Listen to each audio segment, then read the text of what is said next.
Друзья, привет!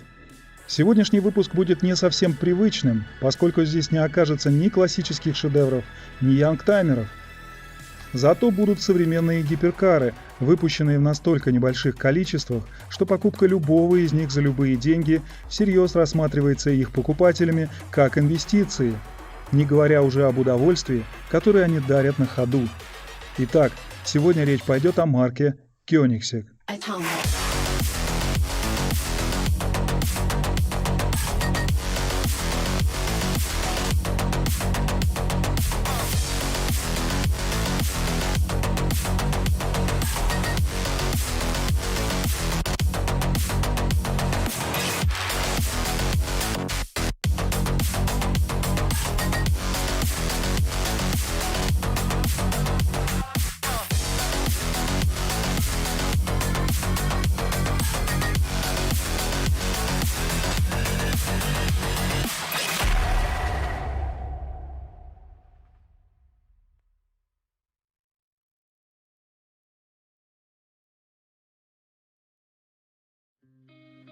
Построить свой автомобиль мечты, наверное, хотел каждый второй мальчишка. Десятки смогли реализовать свои замыслы, когда им было за 30, а то и за 40 лет. И лишь единицам удалось это сделать, едва выйдя из подросткового возраста. К таким счастливчикам в 90-х годах 20 века присоединился Кристиан фон Koenigsegg. Кристиан – потомок древнего рода, уходящего своими корнями в XII век. Как говорится в его биографии, уже с 5 лет его пытливый ум заставлял разбирать бытовые приборы с целью изучения их устройства. Каким-то образом все они собирались им обратно и при этом исправно работали. Следующим механизмом, которым он страстно увлекся, оказался мопед. Чтобы быть самым крутым парнем во дворе, он постоянно его дорабатывал и усовершенствовал. А вскоре к нему стали обращаться за помощью его друзья. С годами он становился все опытнее, и к своему совершеннолетию в 90-м году Кристиан был уже известным на весь Стокгольм тюнером мопедов. Используя свой дар технической смекалки и фантазии, он решил зарабатывать на этом деньги, и его первым проектом оказался так называемый чиповый плеер. Идея была основана на убеждении, что в ближайшее время, используя специальные компьютерные чипы, можно будет слушать музыку на устройстве, считывающем с них информацию. Не нужно будет использовать CD-диски, ведь на чипе может разместиться гораздо больше треков.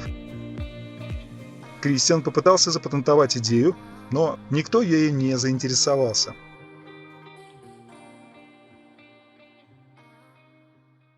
Не опустив руки, спустя год он продвигает следующую свою идею в виде способа соединения двух деревянных секций для пола без клея.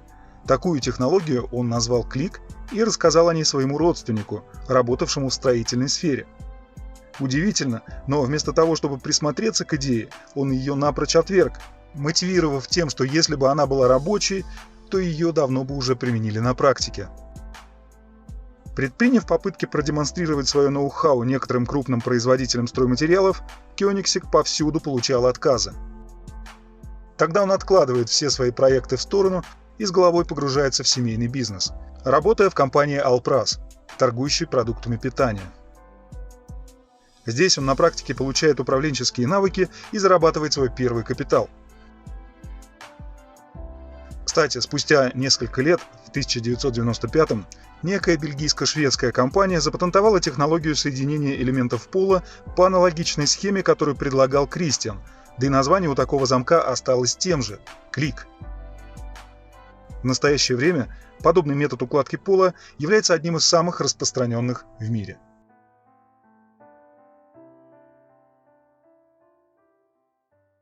Но думать о том, как попытаться оспорить авторство этой идеи, было некогда. В это самое время Koenigsegg был вовсю увлечен проектом по постройке своего собственного спортивного автомобиля.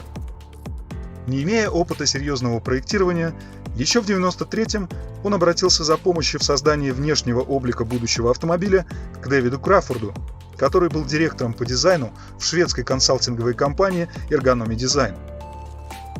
Интересно, что сам Краффорд тоже никогда не работал с автомобилями, поэтому они вместе с Кристианом приступили к изучению языка дизайна через призму успешных, как они считали, примеров, таких как Ford GT40, Citroën DS, лимановские спорткары 80-х и, конечно же, Ferrari.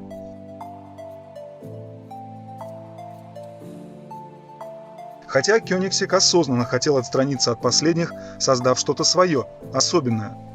Но он обязательно хотел, чтобы в одном кузове можно было получить и купе, и вариант с открытым верхом.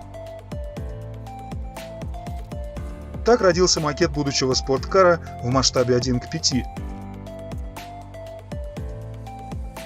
А 12 августа 1994 года была основана компания Koenigsegg Automotive. В качестве логотипа был выбран семейный герб. Эмблема новой компании была разработана другом детства Кристиана Якобом Лофтманом, работавшим графическим дизайнером.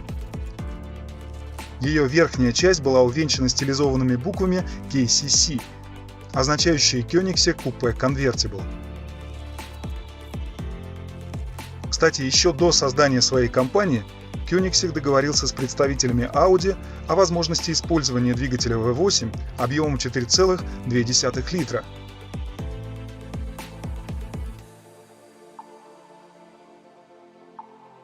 Теперь Кристиану нужен был человек, который помог бы изготовить настоящий прототип.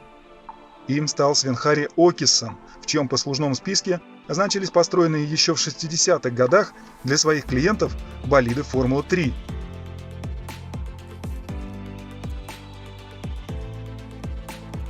А также 225 штук спорткаров Silverhawk, разработанных на базе Volkswagen 1600. Одним из проектов Окиссона, привлекших внимание Кёнигсегга, стал более поздний Cetera Falcon. Он и лег в основу будущего прототипа Koenigsegg CC. Однако, несмотря на помощь инвесторов, денежных средств для завершения проекта все равно не хватало. И Кристиан решил, что будет разумнее обратиться в шведский совет по национальному техническому развитию и попросить суду. Невероятно, но это оказалось верным решением. На разработку первого прототипа было выделено 1,5 миллиона крон, около $150 тысяч в 1995-м. Однако им было поставлено условие – переехать в район с высокой безработицей. Но независимо от того, куда они переедут, им будет предоставлено в аренду помещение площадью 1500 квадратных метров. Выбор пал на юго-восток Швеции, в место под названием Уловстрем. Однако арендованное для них помещение оказалось занято компанией Volvo еще на 1,5 года, поэтому пришлось арендовать другое, гораздо меньшей площадью, но из которого тоже в скором времени пришлось съезжать. В итоге принимается решение переехать в другой город, Энгельхольм, который был близок к Кёнигсеггу по духу. В детстве с родителями он часто проводил время неподалеку от города, в летнем семейном домике. Купив здание бывшего автосалона, здесь развернулись все основные работы, и к лету 96-го прототип Koenigsegg CC был наконец закончен. Кристиан поначалу задумывал его как купе и кабриолет в одном целом, но в связи со сложностью производства было решено сделать кузов из стекловолокна типа Targa со съемным жестким верхом. Двигатель Audi был доработан и мог выдавать от 550 до 600 лошадиных сил. А благодаря небольшому весу, всего в 700 кг, автомобиль мог развивать скорость более 320 км в час. В том же году его впервые представили средствам массовой информации, и шведские СМИ положительно отозвались о нем как о потенциальном сопернике немецких или итальянских производителей. Прототип прошел несколько публичных дорожных испытаний и заездов на гоночных трассах. За рулем его сидели такие гонщики, как Пика Троберг, Калле Розенблат и Рикард Райдел.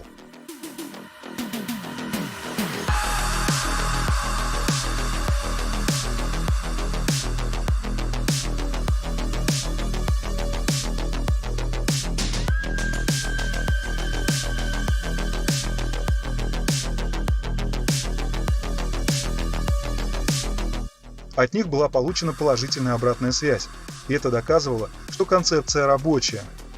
Однако Koenigsegg CC оставался проектом, построенным с ограниченным бюджетом, и имел достаточно сырые ходовые качества, не подкрепленные какими-то современными на тот момент электронными помощниками.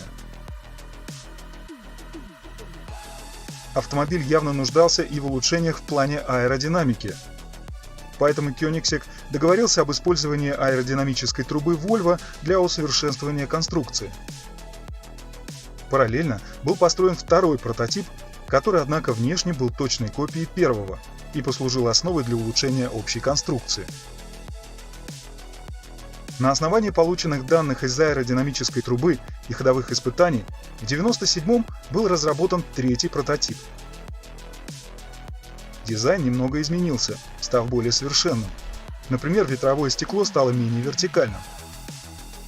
Двигатель Audi перекочевал с первого прототипа, и с ним автомобиль снова отправился на дорожные испытания. А благодаря монококу из углеродного волокна, изготовленному британской компанией Christian, удалось снизить вес.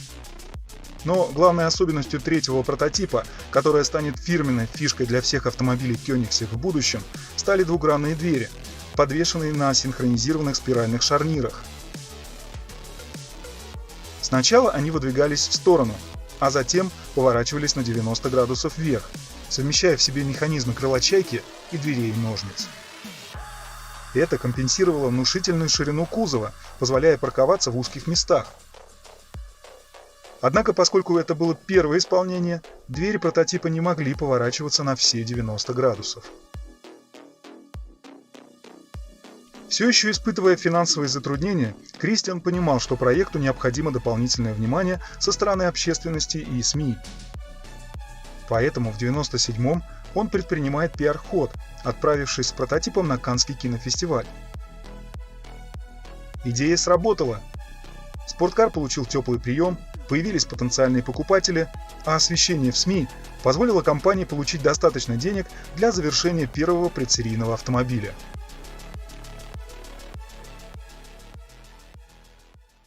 В процессе разработки этих первых трех прототипов Christian решил провести дополнительные переговоры с представителями компании Audi по поводу использования их двигателей в серийных моделях. Но по их итогам пришлось заниматься поиском нового двигателя. Немцы отказались от сотрудничества. Причиной стало нежелание, чтобы их моторы подвергались сторонним настройкам. При этом они готовы были поддержать проект, если бы двигатели устанавливались заводскими характеристиками. Koenigsegg не устраивал подобный расклад, и он нашел силовой агрегат, идеально подходивший для его автомобиля. Им стал оппозитный 4-литровый Flat 12 от Subaru. Через знакомых ему удалось выйти на Карла Китти, руководившего компанией по производству двигателей Motori Moderni. В сотрудничестве с Subaru они разработали двигатель для команды Формулы-1 Kavini Subaru Team. Правда, каких-то особых успехов они не добились, зачастую даже не пробиваясь через квалификацию. Однако Motori Moderni с большим успехом строила другие двигатели для команды Alfa Romeo, выступавшим в гонках DTM.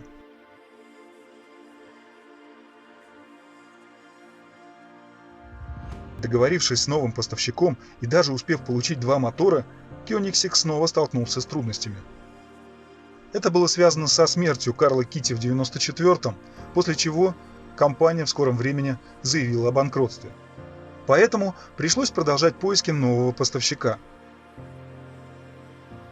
Christian связался с американской компанией по производству нагнетателей, занимавшейся наддувом двигателей Ford и продававшей их в виде готовых агрегатов. Так в их распоряжении оказалась своеобразная восьмерка Койот объемом 4,7 литра. Тот двигатель, который Christian хотел установить на свой автомобиль, требовал высокооктановое топливо, поэтому пришлось серьезно поработать над его конструкцией, после чего он стал выдавать фантастические 655 лошадиных сил. Как неоднократно утверждал Koenigsegg, многие были уверены, что они купили двигатели Ford и просто поставили на машину, но это было далеко от истины. На самом деле, изменения были настолько велики, что назвать этот силовой агрегат Ford после всех доработок просто не поворачивался язык. Его установили на шасси нового прототипа, получившего имя CC8S, где 8 обозначало цилиндры, а S – наддув. Во внешности автомобиля тоже появились изменения. По 3 раздельных фары и фонаря спереди и сзади. Причем задняя светотехника надолго стала фирменной фишкой Koenigsegg. Потребовалось еще немало времени, чтобы привести прототип в соответствие международным стандартам, доработать его конструкцию и организовать производство. 98 и 99 годы ушли на то, чтобы подготовить предсерийный спорткар, который можно было показать всему миру. Динамика была выдающейся.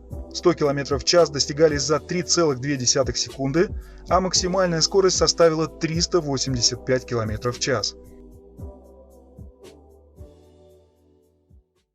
И вот в 2000-м он дебютировал на Парижском автосалоне. И снова, как и в Каннах, он повторил успех, но теперь теплый прием он получил еще и от автомобильных экспертов, завоевав несколько наград за дизайн. А шведский журнал «Автомобиль» провозгласил Koenigsegg автомобилем года. Однако запуск модели в производство снова продвигался очень медленно. Виной тому снова стали финансовые вопросы, которые решались благодаря инвесторам, уже охотно верившим в будущее проекта. В результате первый покупатель смог получить свой суперкар только в марте 2002 года. Серийный Koenigsegg CC8S практически не отличался от предсерийной версии, показанной 2 годами ранее в Париже. Отказаться пришлось только от тройных передних фар, заменив их 2 цельными блоками. Сзади все так же остались тройные фонари. Удивляло отсутствие заднего антикрыла, но благодаря продуманному дизайну и испытаниям в аэродинамической трубе необходимости в нем не было. Проходящие под днищем сужающиеся туннели создавали эффект Вентури, увеличивающий прижимную силу. На спорткар устанавливался все тот же сильно модифицированный двигатель Ford. Кстати, интересным фактом стало то, что благодаря ему модель попала в Книгу рекордов Гиннесса как серийный автомобиль с самым мощным мотором. А еще спорткар привлекал богатым оснащением. В отделке использовались кожа и алюминий, а из стандартных опций предлагались электронная система, с помощью которой можно было персонализировать настройки подвески, тормозов и коробки передач. Базовая цена модели составляла $350 тысяч. Всего за 2002-2003 годы было собрано 6 таких машин, 2 из которых были с правым рулем.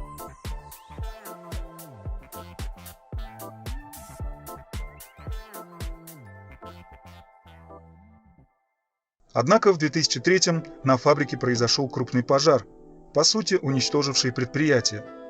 К счастью, никто из сотрудников не пострадал. С трудностями, в большей степени в моральном плане, Koenigsegg сумел возобновить работу, переехав на новое место в бывший ангар шведских ВВС, расположенный неподалеку. Там началась сборка уже следующей модели – CC-R. Как шутит Кристиан, лишь после того, как компания восстала из пепла, и начался подлинный ее расцвет. С появлением CC-R пал предыдущий рекорд Гиннесса, и теперь самым мощным серийным автомобилем в мире стал именно он, с показателем 806 лошадиных сил. Ее удалось выжать из все того же фордовского агрегата.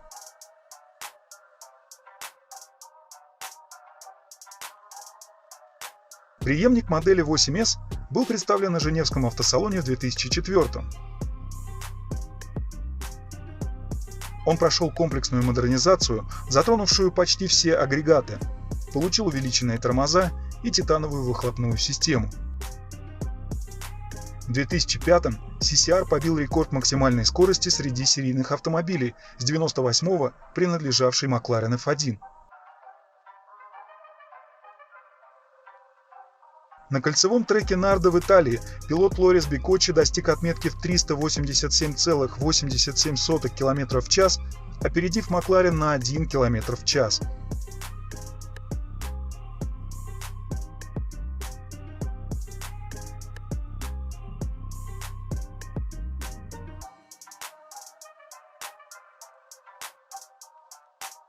Правда, стоит сказать, что новоиспеченный рекорд продержался всего пару месяцев. Сместил его с пьедестала Bugatti Veyron, преодолев барьер в 400 км в час. Всего за период с 2004 по 2006 годы было произведено 14 единиц модели CCR. Из них 5 автомобилей с правым рулем.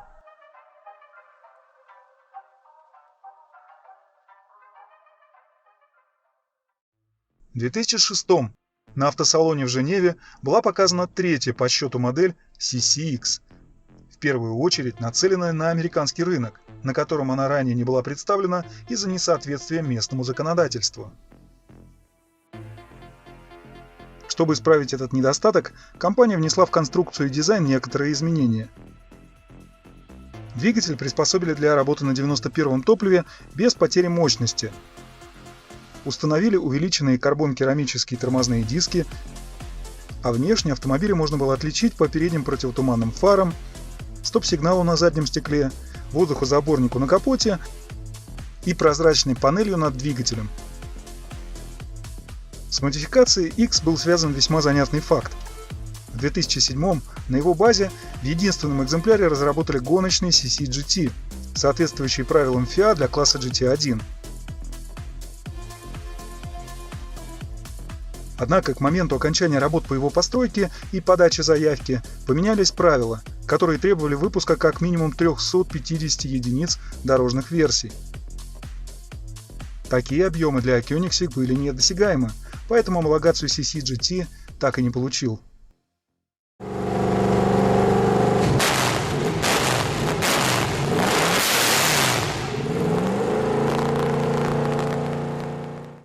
Зато благодаря неукротимому духу новаторства владельца компании активно шли разработки в области применения биоэтанола. В то время производители суперкаров еще не вели работы в области экологии, поэтому Koenigsegg можно смело отдать пальму первенства. Исследования показали, что перенастроив тот же самый двигатель, который они использовали столько лет под биоэтанол, его мощность увеличивается до невероятных 1018 лошадиных сил. Версию с таким силовым агрегатом назвали CC-XR, и она появилась в продаже в 2007. Именно XR стала первой моделью фирмы, преодолевшей барьер максимальной скорости в 400 км в час. А еще пару лет спустя журнал Forbes включил ее в десятку самых красивых автомобилей в истории.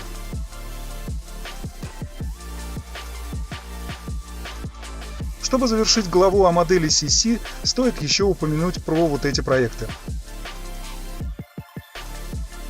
В 2008 в Женеве были представлены две специальные версии – CC-X Edition и CC-XR Edition. Их мощность составляла 888 и 1018 лошадиных сил соответственно.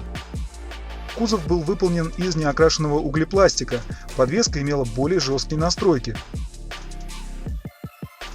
Отличительными чертами также стали уникальные 11-спицевые колеса из углеродного волокна, регулируемое заднее антикрыло и эксклюзивная внутренняя отделка.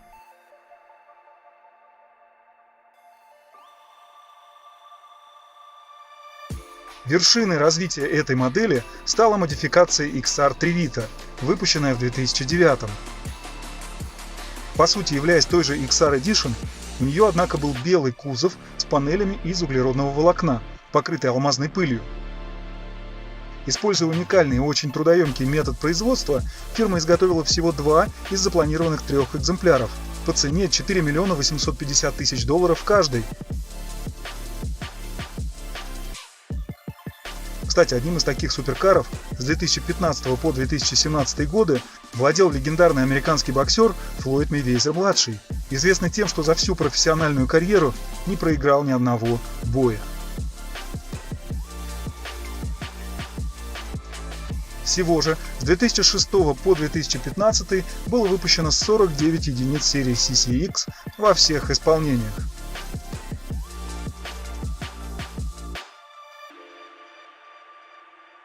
А на сегодня это все. Спасибо за просмотр. В следующем ролике будет продолжение истории про Koenigsegg.